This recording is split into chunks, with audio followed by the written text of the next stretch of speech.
அப்படிலாம் இல்ல, மனசுக்குள்ள ஒரு நெருடல். பிபி டேப்லெட் போட்டீங்களா? பால் சாப்பிட்டீங்களா? நான் வேணா உங்களுக்கு தைலம் தேய்ச்சி விடட்டுமா? என்னடா இவ, நம்ம மனசு கஷ்டமா இருக்குன்னு சொல்றோம், அத பத்தி எதுவும் கேட்காம இருக்கிறேன்னு பாக்குறீங்களா? என்கிட்ட சொல்ற விஷயமா இருந்தா அதை நிச்சயமா நீங்க மறைக்க மாட்டீங்க.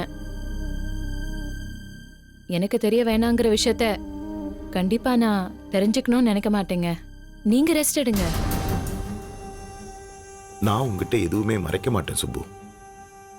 பிரபு என் வாரிசா இருந்து என் சொத்தையும் என் பேரையும் காப்பாத்துவான்னு நம்பினேன். ஆனா அவன் அந்த நம்பிக்கையை சாகடிச்சிட்டான்.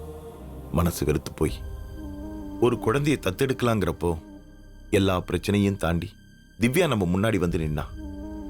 எல்லாத்துலயும் பர்ஃபெக்ட். இப்படி ஒரு பொண்ணு கிடைப்பாளாங்கிற மாதிரி தான் திவ்யா இருந்தா. ஆனா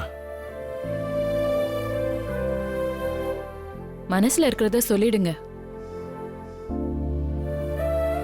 எல்லா விஷயத்திலும் சரியா இருந்த பொண்ணு அவளுக்கு கல்யாணம் முடிவானங்கிற விஷயத்தை மட்டும் நம்ம கிட்ட ஏன் மறைச்சா? இத மறைச்சிருக்க வேண்டியதே இல்லை. பளிர்னு இருக்க வெள்ளையில சின்னதா ஒரு கரப்பட்ட மாதிரி ஆயிப்போச்சு. கார்த்தி விஷயம் என்ன ஒரு மாதிரி கஷ்டப்படுத்திடுச்சு. அவ எனக்கு தெரியாம எந்த ரகசியத்தையும் வச்சிருக்க மாட்டான் தான் நான் நம்பினேன். இவ்வளோ பெரிய விஷயத்தை ஏன் சொல்லாம இருந்தா? திவ்யா தான் என் வாரிசு. இனி காலத்துக்கும் இந்த ராஜரத்னம் பேரை சொல்ல போற ஒரே ஒரு வாரிசு.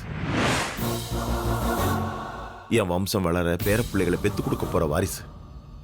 என் சொத்தெல்லாம் பராமரிக்க போறவ, என் கம்பெனியை பார்த்துக்க போறவ, இவ்வளவு பெரிய சாம்ராஜ்யத்தை கட்டி ஆள போறவ, ஒட்டு மொத்தமா இந்த ஆர்ஆர் குரூப்புக்கு எல்லாமே அவதானே. என் மனசுல ஒரு சின்ன நெருடல் கூட இல்லாம எல்லாத்தையும் அவ கையில அள்ளி ஒப்படைக்கலான்னு இருந்தேன். ஆனா உனக்கு ஒரு வாரிசு வந்து அதுக்கு பேரப்பிள்ளை வர வரைக்கும் நீ கனவு காண்றியா? இத்தனை வருஷம் நான் போராடினது இதுக்குதானா?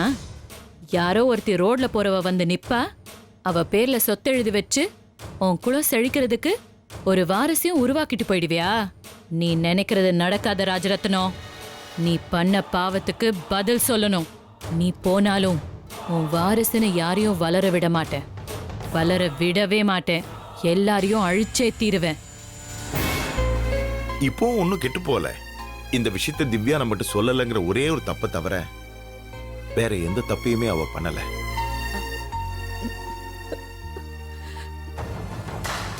சுப்பு, என்னாச்சு சுப்பு? ஏன் அழற? எல்லாத்துக்கும் காரணம் நான் தானே. என்ன சொல்ற சுப்பு?